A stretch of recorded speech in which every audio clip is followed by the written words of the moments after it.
Since 1954, 8 tax law reforms have been enacted, and 6 of those occurred in the first or 5th year of a president's tenure.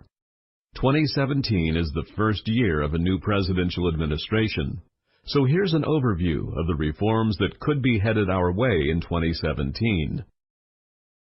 From both sides of the aisle, policymakers agree on 3 major goals: encouraging saving and investment in the U.S., cutting the time and money spent on tax planning and preparation through tax simplification, and transforming IRS into a customer service agency.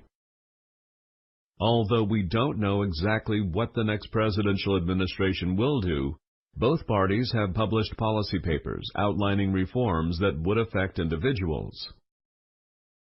A Trump administration would simplify the tax code by reducing the number of brackets from the current total of 7 to 3, a 12%, 25%, and 33% bracket.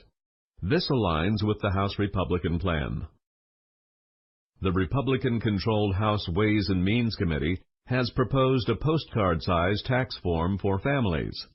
The committee also proposed eliminating the marriage penalty, the alternative minimum tax, and all taxes on inheritances. However, the exemption parents receive for each child and many other deductions would be eliminated. A Trump administration would reduce the tax rates paid by businesses.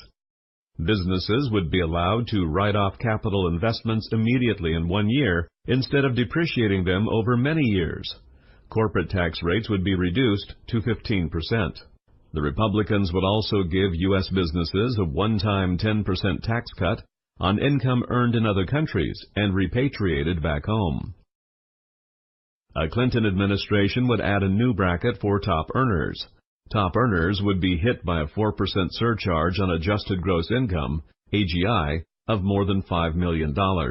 And the Buffett rule would impose a minimum effective tax rate of 30% on taxpayers with an AGI of more than $1 million. A Clinton administration would also cap the value of deductions and exclusions at 28%.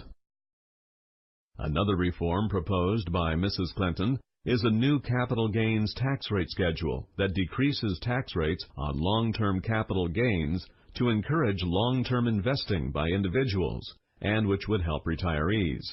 Additionally, Mrs. Clinton proposes reducing the estate tax exemption. Instead of exempting the first $5.45 million from estate tax, the exemption permitted individuals would decrease to $3.5 million. Instead of a couple passing $10 million to heirs tax-free, the exemption would drop to $7 million if Democrats get their way. The Clinton camp has also proposed reforms to crack down on multinational corporations from avoiding U.S. taxation. Mr. Trump says his proposals would create 25 million new jobs and restore U.S. annual growth to 4%. According to the Trump campaign, their plan would reduce government revenue over the next decade by $4.4 trillion, although the Nonpartisan Tax Policy Center estimates this to be closer to $10 trillion. Mr. Trump says the tax cut would bring growth much the same way as the Reagan-era government budget deficit fueled the defeat of the Soviet Union and led to a sustained period of American growth. The Tax Policy Center says Mrs. Clinton's plan would add revenue of $1.1 trillion in the same 10-year period. The Democrats would increase tax for the most wealthy Americans, while the Republicans would cut taxes across the board.